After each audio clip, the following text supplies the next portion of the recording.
Bonjour Booktube, on se retrouve enfin pour ma pile à lire d'hiver. Donc j'ai déjà 2 livres spéciaux Noël, une romance de Noël avec Kira, qui déteste Noël, et Bennett, le frère de Gianni, qu'on retrouve dans le tome 1 de la série Dream Harbor de Laurie Gilmore chez EH. Clairement, faites attention, c'est pas parce que derrière il n'y a qu'une flamme moyenne que c'est pas très spicy, donc il y a beaucoup de scènes de sexe. Je vous le dis tout de suite.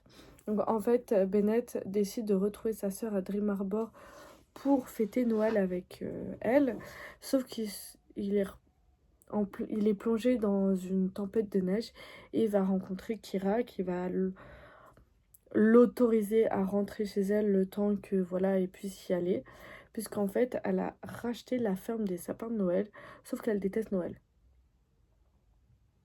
Voilà le truc. Ensuite, le calendrier de l'Avent, dont je vais vous faire part que sur BookTok. Donc, c'est tout simple, de Franck Tillier, donc le roman maudit. Le but, c'est de lire un chapitre par jour. Et en gros, Naël, un jeune homme, ou un homme, je ne sais pas, va découvrir le carnet de Léo, un garçon qui a été kidnappé il y a plus d'1 an. Et à cause de ça, il va se rendre compte que sa journée recommence tous les jours. Il va vite se rendre compte qu'en fait, ils sont liés par une sorte de magie de Noël, on va dire. Et le but du jeu, enfin le but tout simple, c'est de retrouver qui est Léo, comment il a été kidnappé, par qui, et est-ce qu'il est mort au final. Puisqu'en fait, s'il ne le retrouve pas, enfin s'il ne résout pas cette enquête, il pourrait mourir. Alors, je sais que je résume très facilement celui-ci, mais vous aurez un vlog spécial, ça sert strictement à rien que je vous donne détails. Mais c'est une romance spéciale Noël, donc attention. Ça, bah, je vous ai dit le résumé. Ensuite, on a le tome 2 de La Rage des Fées d'Alessa Thorne chez Milady. Donc là, on va suivre le deuxième prince qui a été maudit. Donc c'est le prince de l'hiver. Euh, Sauf que apparemment, il est en train de plonger le monde dans une ère glaciale. Et là, à moins que sa malédiction ait raison de lui avant. Donc en fait, son cœur est en train de se figer ou un truc comme ça. Ouais. Donc en fait, en gros, c'est écrit, la seule chose qui pourrait le sauver, c'est la dague légendaire d'Odin, capable d'arrêter le gel qui lui menace le cœur. Il doit la retrouver. Donc il va se faire aider par Freya, une experte en antiquité. Et justement, justement, en découvrant les énigmes, mais aussi les résoudre juste à eux deux, en fait, ils vont résoudre les énigmes, ils vont entendre parler d'enlèvement. Mais de qui, de quoi, de comment, pourquoi, on ne sait pas, on sait juste qu'ils vont entendre parler d'enlèvement et ils vont devoir s'allier pour résoudre ce problème et sauver le peuple de Pain. Sans parler de son cœur. Voilà. Ensuite, j'ai le tome 2 de la saga Throne of Glass de Sarah J. Maas. Je ne l'ai pas avec moi. Donc je suis désolée, il ressemble à ça si vous voulez savoir.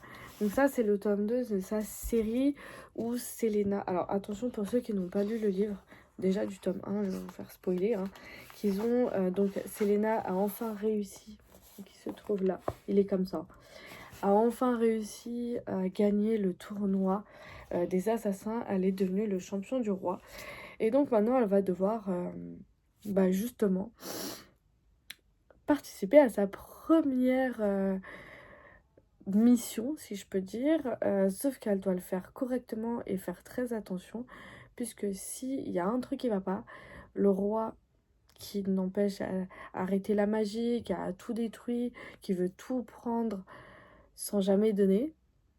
Et pourtant, il pratique la magie. Enfin, c'est pas lui personnellement, mais c'est quelqu'un d'autre. Et en fait, on le découvre à la fin du tome 1. Tu te dis, mais putain, mais c'est un gros connard. Enfin, désolé, mais c'est vrai.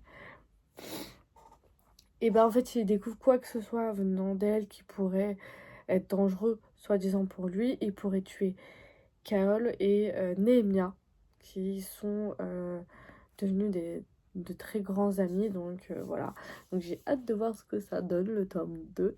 Je ne lis pas encore parce que je suis actuellement en train de lire plein de livres, dont One Piece, le tome 13. Je vais le lire tout à l'heure. Comme ça, moi, je l'aurai lu Et puis bah voilà. Donc là, on va rencontrer Vivi, on va rencontrer Robin, et après ce tome-là, on va enfin découvrir Chopper. Alors One Piece c'est un peu compliqué à expliquer, mais en fait Luffy a décidé de devenir roi des pirates depuis qu'il a rencontré son parrain, si je peux dire, un ami très cher. Et donc il a décidé de prendre 9 membres dans son équipage, dont lui.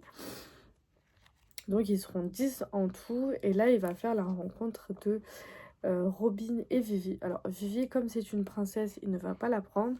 Robin, quant à elle, j'ai hâte de voir sa saison personnelle pour elle, parce que c'est quelque chose, ça, de Chopper aussi. En fait, ça va être comme ça.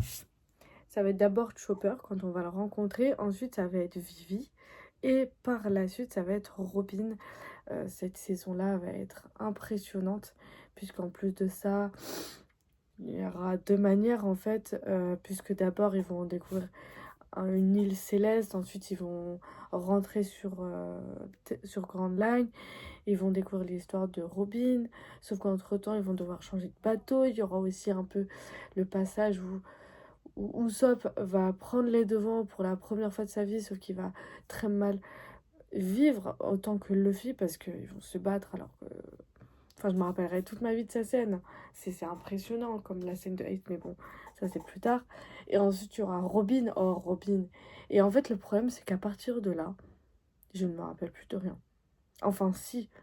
C'est pas que je me rappelle plus de rien, c'est qu'après, il y aura Frankie. Après, il y aura Thriller Bark, donc Brooke. Ensuite, il y aura le passage le plus triste au monde et le plus long, c'est Ace. Et ensuite, il y aura 2 ans d'attente, et après, le retour des hommes poissons. Et en fait, à partir de là, j'ai arrêté de regarder. Donc j'attends la fin, c'est pour ça qu'entre-temps, bah, je lis. Donc celui-là sera lu, rangé et dicté, enfin noté. Enfin noté entre guillemets, parce qu'ils sont tous très bien. Les plus tristes, ça sera les meilleurs forcément. Donc voilà. Et ensuite, le dernier, qui n'est pas des moindres, c'est Les héritiers du chaos de Laura S. Wilde, chez Hugo Roman, donc dans la collection Romantasy. Et ça s'appelle Le Pacte de sang. Alors, désolée pour les reflets, mais voilà quoi.